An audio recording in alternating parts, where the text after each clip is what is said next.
she's going to say, but she is the wild card. We'd like to we'd like you to show her a lot of love. So can we have a round of applause for Denisa? Thank you. Thank you.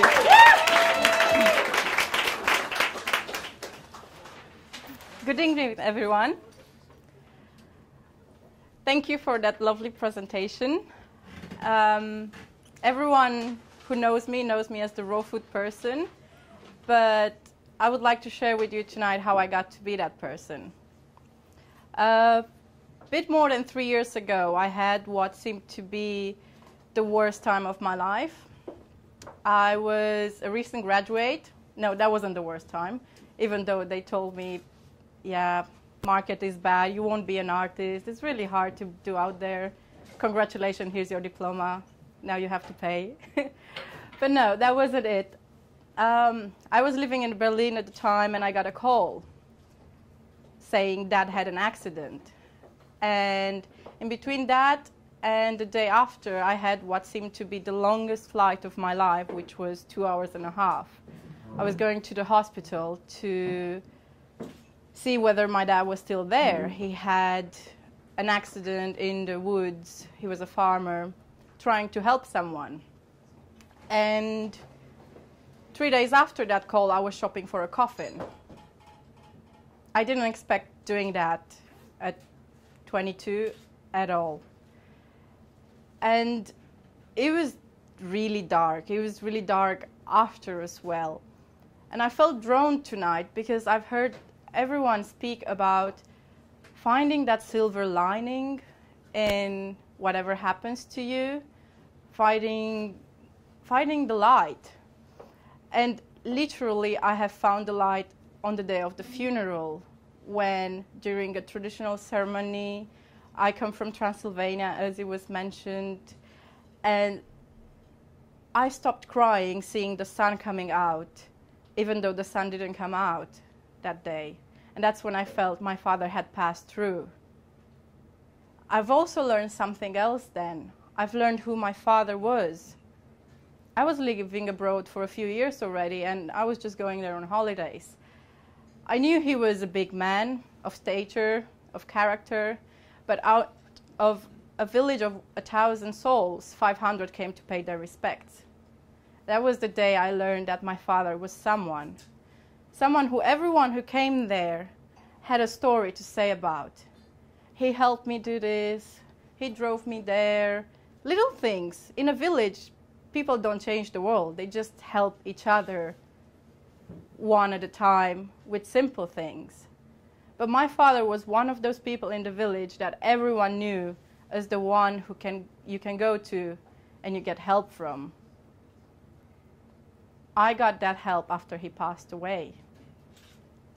It wasn't all light and shiny, because I fell into a depression for the next few months, and it's really easy to talk about it now, but at the time, even my family saw me a bit different, because although I was really suffering, I wasn't showing it that much. I've learned it's something I should take out of it. There must be a lesson, there must be a purpose. It can't be just like that. I was seeing other things. And I realized that I have big shoes to fill.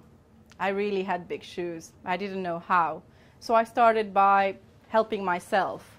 Before you help other people, put on your oxygen mask first. I went through a healing process. I changed my diet completely. I've decided that if I want to do what my father did for other people, I should be healthy. I have titanium screws and rods in my spine.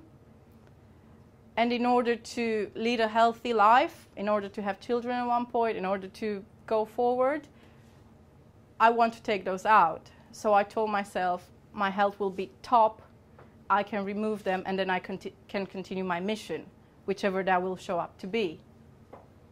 Funny thing is that my mission became the health itself, the food itself, the making of everything, the picking up of the fruits, of the vegetables, from the garden, from the farm, which was actually what my father did. He was a farmer. I reconnected with my inner child who grew up on the fields, who ran around the hills, who knew that a life that is natural is a life that is good. And that's how things started rippling.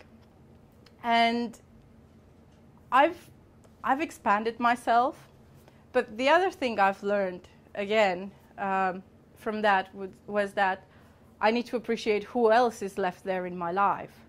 I'm privileged to have another father, so I've learned to get closer to my stepfather. And I urge you to do that as well with your family that is still here. Accept who they are for what they are. Don't judge them, because once they're not there anymore, they become the greatest mentors you will ever have. Why not take advantage of that while they're still here? And if they're not here, you can connect to them. You really can. I didn't know that, but now I can tell when he's around. Other people have told it to me, so I connected the dots in between that light that came up at the funeral, between the different numbers that appear. I look at the clock exactly at the same numbers all the time. 21, 21 tonight, that's when I knew I had to talk. Because there are those little things that once you open towards them, start making sense. And that comes also in tune with what you put into your body. The other thing is that because my father wanted to help so much other people, he forgot taking care of himself. And it goes the same. Put on your oxygen mask first. If I want to help other people, I have to look after myself first. You are a priority. You're no use to someone if you're broken, if you're ill, if you're in a place where you don't like how you are. So love yourself. Love yourself and get to become your friend. And that's when I knew, when Alex said those things, I knew that I should get up and speak. They're just things that come up. When you notice them, your life becomes a synchronicity, becomes a movie. Maybe you walk down the street and you hear a soundtrack because you're living your own movie. You don't have to dream of other things. You can make your own script. It's really beautiful. And thinking now of those dark times, there are no dark times anymore. It was a lesson. It was a blessing in disguise. It happened because it happened. Nothing can be changed. But I chose to take it forward in a beautiful way. And everything I do now, those cakes at the S Group, all the foods, all the conversations, the knowledge I put forward in terms of nutrition has my father's footprint into it. And in that way, I know he will live forever. And I've also gained my guardian angel. He's now here. And I'm shaking. But I'm really, really grateful to be here. And if that wouldn't have happened, you wouldn't see me speak here.